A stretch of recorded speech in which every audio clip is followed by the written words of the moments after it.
Yeah, that's one of my other favorite words is serendipity. Mhm. So what you're describing is the kind of that happy accident, that happy coincidence when we have those moments where a person, an idea, a feeling, a movement keeps gripping us. That to me means it's in alignment with what we're destined to do or create or be part of. So if you're hearing this and you're experiencing that, listen to Yeah. those serendipitous moments. Welcome to Inspiration Contagion, where we spread inspiration one story at a time. I am your host, Holly Jean Jackson. Each interview spotlights transformational business leaders, their stories, challenges, and advice for how you too can lead yourself and others through inspiration. Learn how you too can achieve peak performance, build more revenue, and lead the legacy you were meant to lead. Welcome back to episode 119 of Inspiration Contagion. This week I have a very special guest with me. Her name is Kelly Dwyer. She is a seasoned executive coach and facilitator who empowers leaders and teams to navigate challenges, resolve conflicts, and achieve lasting results. We certainly need that today more than ever.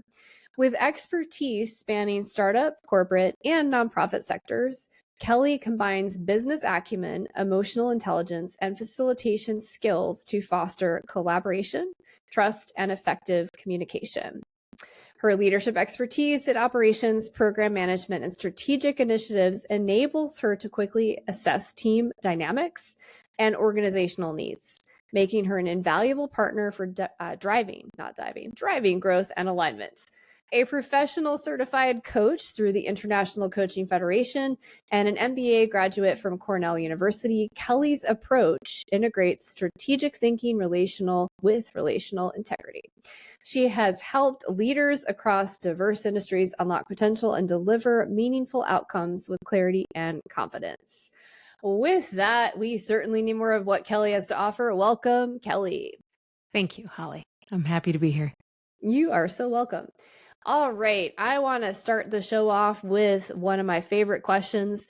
What makes you an inspirational leader, or what's your secret sauce? Thank you for asking that question.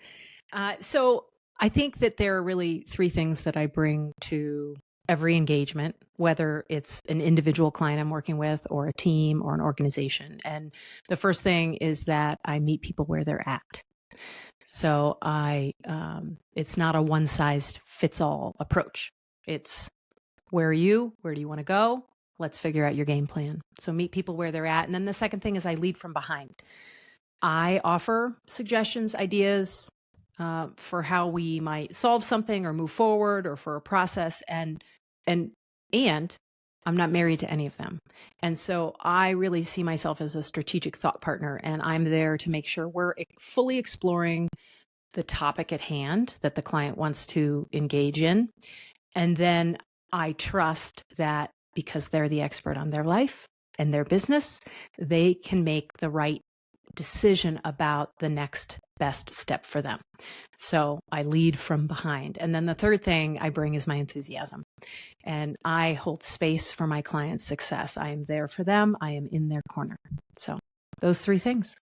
My goodness, I just want to think about those three things as a metaphor for what the world is experiencing today. We will not get political here, you guys, but can you imagine if we use that three-pronged approach that Kelly just shared as her secret sauce to navigating difficult conversations, to, having thoughtful debate, to our personal relationships, to everything in the world would be a much better, less complicated place, wouldn't it?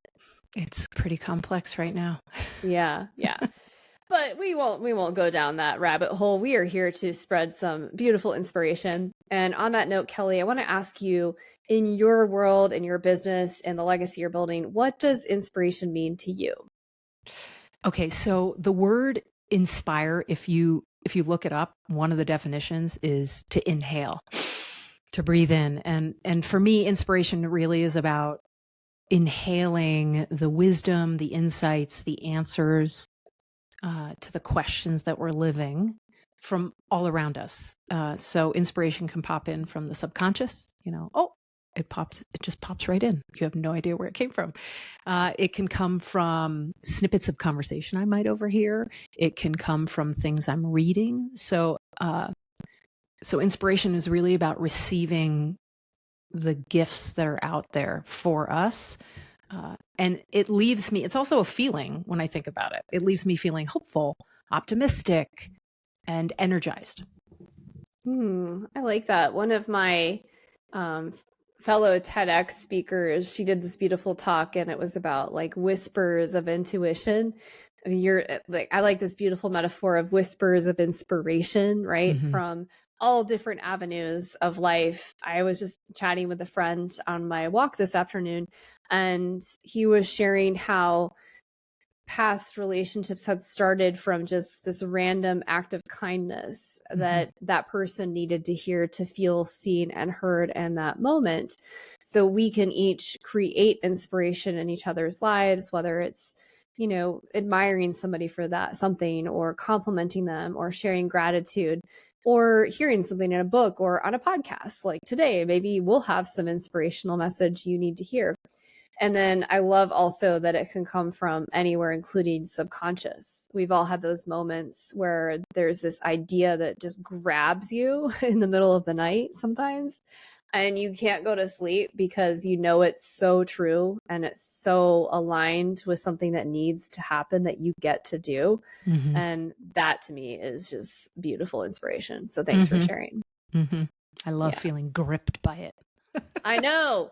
When it just grips you and you can't let it go, that's the thing you have to go after. You get to go after, right? Yes. Yeah. Well, so sometimes it's not just a single gripping, right? For me, I notice when the messages keep coming back. So when it might excite me at first, the idea, and then life gets busy and I go on. But then it keeps coming back. There are a few ideas that they won't leave me. And I'm going to have to do something about them, right? Because clearly they're important, because they won't go away. Yeah, that's one of my other favorite words is serendipity. So what you're describing is the kind of that happy accident, that happy coincidence, when we have those moments where a person, an idea, a feeling, a movement keeps gripping us. That to me means it's in alignment with what we're destined to do or create or be part of.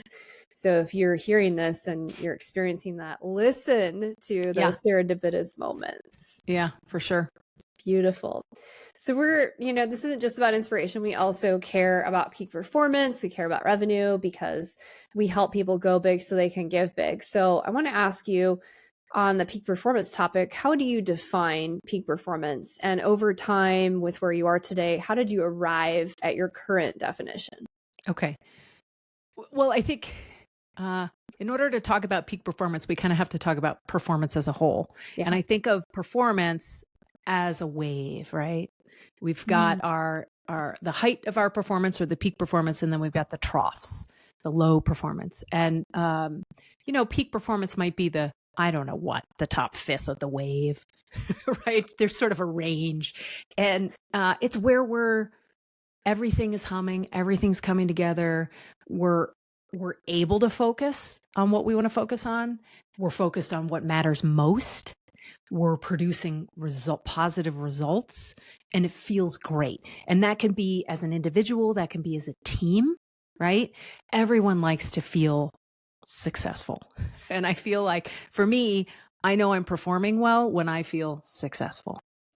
And then, but peak performance is kind of elusive at times, because I think about it as a mix or a confluence of factors. There's like lifestyle factors, which are somewhat in our control. What's the food we're fueling our body with? What's our sleep hygiene like? Are we, practicing mindfulness? What are we doing in our conscious control to make our body, our animal, ready to perform? And then there are our life circumstances. And, sometimes they aren't always super conducive to top performance. And I mean, think about it. If someone close to you gets sick and you have to take some time to caretake, whether it's a day or a week or a year, all of a sudden you have to reprioritize things. So, I think it can be elusive at times. Yeah, let's talk about the elusivity. I love the wave metaphor. That's beautiful. Nobody's answered that way, so thank you for that beautiful metaphor. And I also, somebody recently told me I had the worst, not peak performance at all, climbing session ever. And I like to look at climbing also as a beautiful metaphor in our business, with our strategy, with all the things in peak performance. And I said to this friend, I don't even know if I like climbing anymore. That was like the worst session I have ever had. Oh, I did no. not enjoy it at all. It was terrible. I feel like I've hit this plateau I'm never going to get above. And then we kind of unpacked it. And I said, but I learned why I keep injuring myself, because I had to climb well below my level.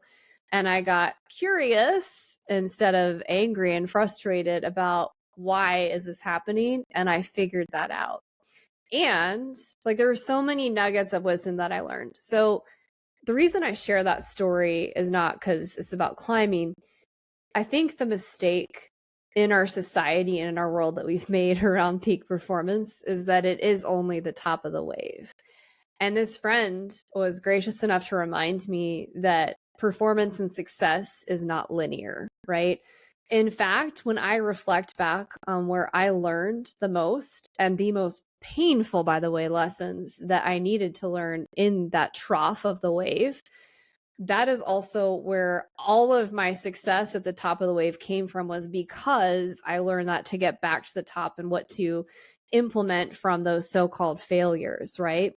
And then also, I would say recently, the other nugget that's kind of coming to mind with this wave metaphor is we don't value, especially in this country, in the US, rest as peak performance. And this is my own medicine for me too, because I suck at like really valuing rest as part of peak performance.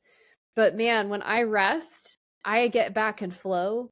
Like, I was telling Kelly before we hopped on here, I've had a migraine this week and I had to take a day and a half off and rest.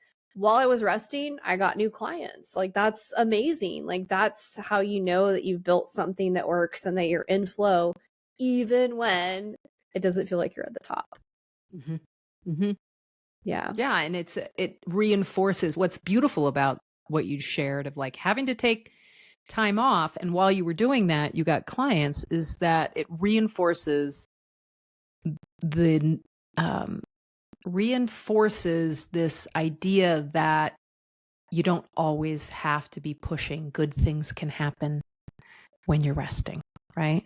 Yes. Yeah. I think a lot of good things happen when we rest. So for whoever needs to hear that today, especially right now, we're recording this in winter. When you hear this, it's going to be spring, but perhaps you're pushing your spring energy too fast.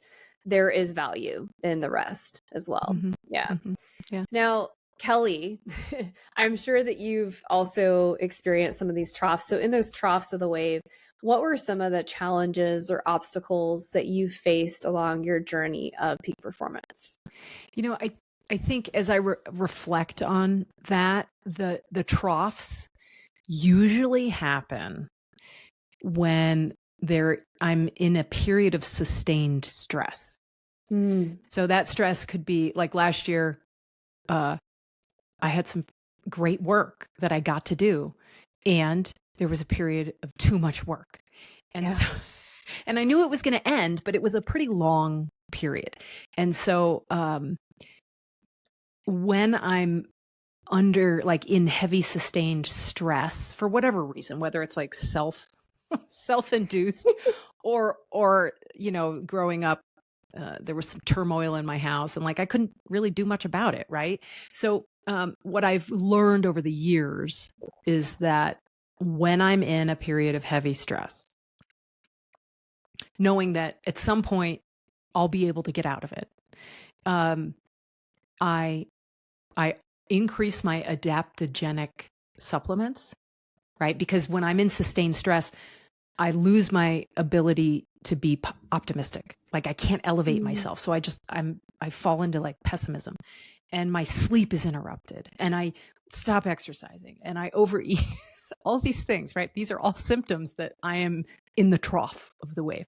And so, or approaching it, right? Will be if I don't shift course. So, I increase my adaptogenic supplements so that I can at least get a little bit better sleep. I try to exercise where I can, and I cut out any unnecessary commitments. Like I really double down on saying no to things that aren't super critical at the moment.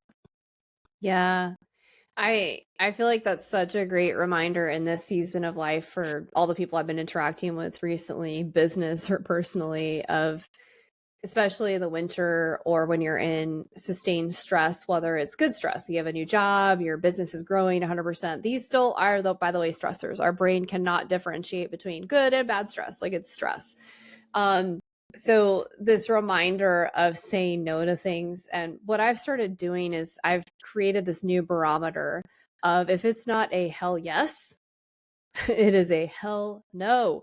So that applies to clients, partnerships, dating, friendships. Like family's a little different because like they're there forever, but right. You can still temper how much you see your family, Yes. for example, or the amount of time you're putting there, and then give yourself room for self-care. But I love that. And I love the adaptogenic piece as well, because there are certain things we can do to sustain that and support ourselves. It's beautiful. Yeah. Now, Kelly, in terms of what you've created in your business, whether it's through clients or if you have employees and whatnot, how have you created a safe container or a culture of peak performance in your company? Great question. And, I'd say whether I'm collaborating with a partner or, someone working for me or with me, or whether I'm engaging, working and supporting a client, I think there are two things that you can't go wrong with. Like if you engage, you do them with, you can do them one-on-one, you can do them within a team. And those are creating a shared vision for what you want to accomplish together, and then creating a set of working agreements, team working agreements. And so with those two things, what I love about those two things is you can't do that without dialogue. You actually have to have conversations. A shared vision is not the team leader saying, this is where we're going. Okay, team? And the team saying, yeah. The shared vision is a dialogue so that maybe the team leader puts forth the vision, but the dialogue is so that the team members can explore that vision with the team leader amongst one another. They can figure out what it actually means to them and how they see themselves within that vision and how they see the team being able to achieve that or move toward that, right? So the shared vision has to act, it can't be shared unless there's a sharing that happens, right?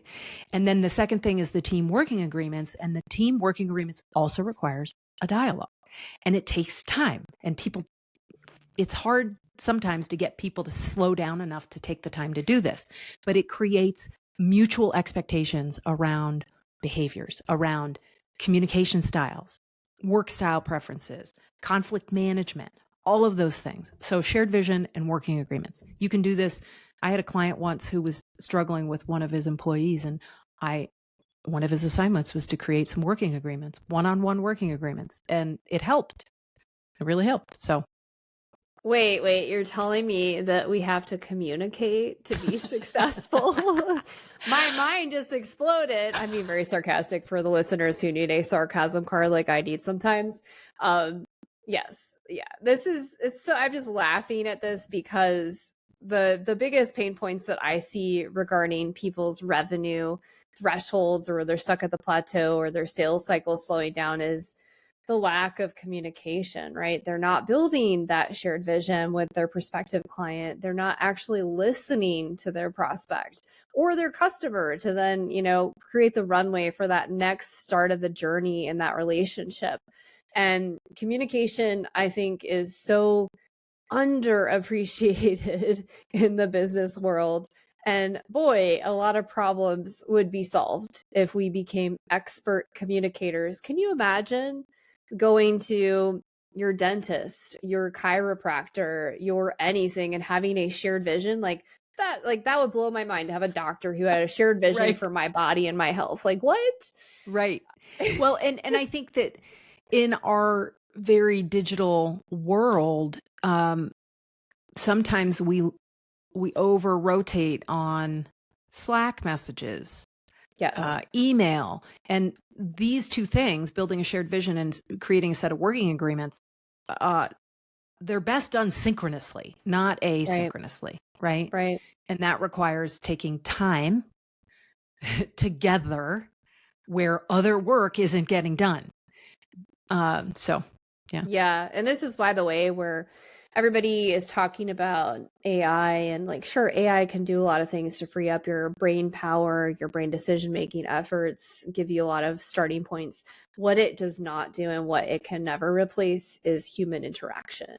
Right. And if you want to scale your business, it is about relationship. It's about communication. It is about asynchronous communication, which means voice messages, audio notes, picking up this beautiful priceless object and giving a phone call to that prospect, that client, and not just hiding behind your computer screen in the basement, sending out emails and thinking I you're am going to not make in money. the basement.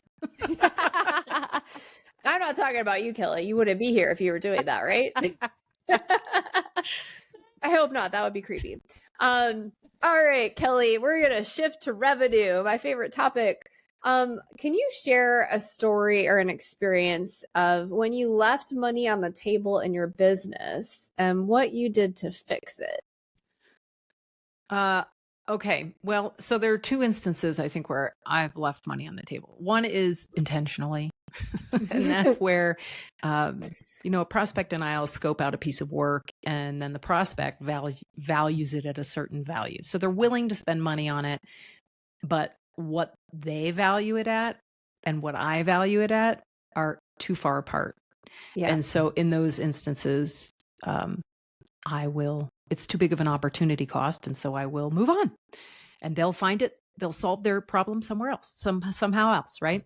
And then the second thing is I am entering year 8 as a full-time coach, and my business to date has grown, been built on repeat clients, renewals, referrals, word of mouth. And that is lovely. And I'm so grateful for it. And, when it comes to forecasting my year for my revenue and my income, the strategy of, well, it'll all work out because it's always worked out. So it'll work out is, it can be a little unnerving. And so I think I'm ready. And that means I think I've been leaving money on the table, and I am now ready to be more systematized in my approach. And so I'm going to be leveraging your expertise and wisdom with that. Yeah. Yeah. Yeah. And I love that you started with the intentional leaving money on the table, because one of the biggest mistakes, especially early in business or when a business owner is kind of in a lower sales slump, they will make, and we've all done this, right? I have not met a single person who has not done this. Heck yeah. They take on that nightmare client. Yeah. And we all know it. You feel it in your gut, your heart. You're like, oh, this is going to be a nightmare. And then it just always sucker punches you, and it's not worth it. So, by the way, that is not what I would ever consider a revenue blunder, is intentionally leaving money on the table, because it's not values aligned. It's not vision aligned. It's not, you don't feel good. It's not a hell yes. If it's not a hell yes, it's a hell no. Yeah. So there's nothing wrong with that. And then, yes, I do love that your business has been so great with renewals, word of mouth, because that means you have a beautiful, amazing customer experience. You have a service that's worth scaling. And I also love that you're recognizing that you're at the point where it's time to go bigger and have more top of the funnel opportunities to systemize that and kind of like diversify that so that you have more options. Yeah. Yeah. A little more consistency too. Yeah. Right. Rather than having slower periods and then crunch periods. Now, maybe maybe that's a dream. It's not. What I would say in my experience, I'm year 7 into this, but then also I've done consulting before this on the side when I was working as a technology executive.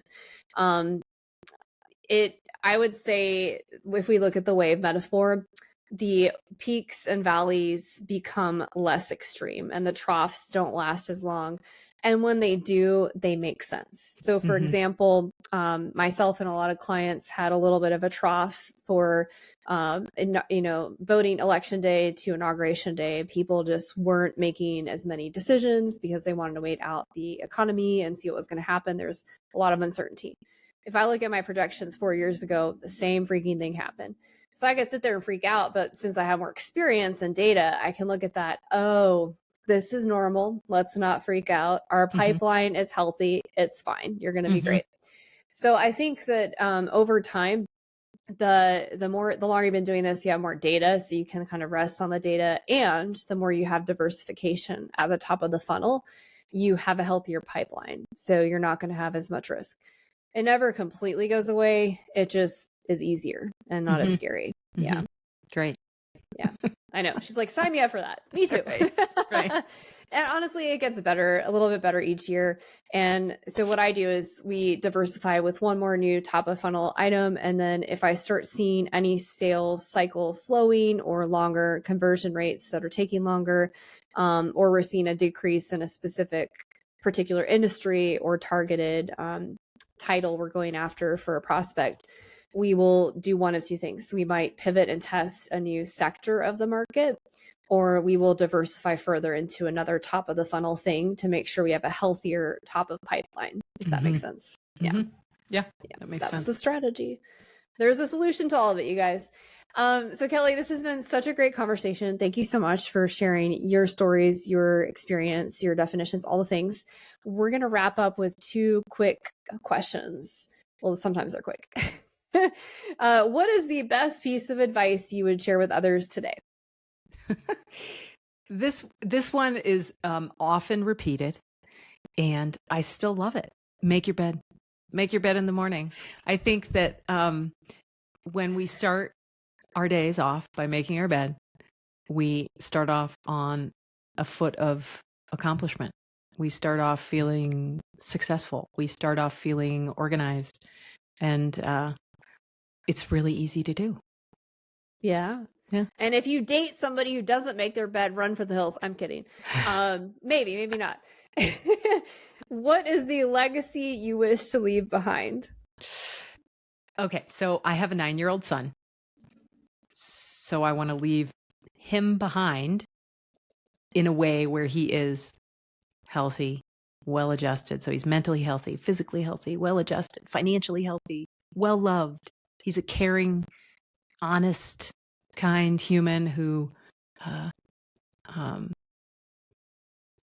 really has found work that he loves, right? He's contributing in a way that's valuable. And then, so that's on the personal side. And then, well, I guess this is the second thing's also personal, but from a work perspective, right? From my contribution to the world beyond just my family. I think it's still forming, so bear with me here, but I think that there's something, it's like, it's in the realm of increasing harmony in the world. So leaving behind a world that is more harmonious, so that there's more harmony within each of us. There's more harmony between each of us. There's more harmony in the collective dynamic. So there's something about increasing harmony, and tangential to that, or no, intertwined with that is, I really think that personal transformation, so working on the things that vex us, right? If someone really struggles in relationships, well, they got to work on them. I do believe we can create a great life by leaning into our strengths, and we must lean into our strengths. At the same time, we have to deal with the vexations, the personal vexations, the areas of our life that continually don't work so well. So what are we doing? What can we do differently? How do we need to change the way that we're showing up? Who do we need to become to heal those vexations and be able to generate more reward from leaning into our strengths? Yeah, that's beautiful. I would be ironic and say, wait, you mean we need to take responsibility for our patterns and blind spots? What? But I won't go there. Yes, I think the world would certainly be more harmonious if people had clarity on and they were on their path and they leaned into transformation and they were bright lights in the world with what they're here to do. And they also had people to gently, harmoniously share, these are your blind spots, these are the patterns you need to own, and let's work through them.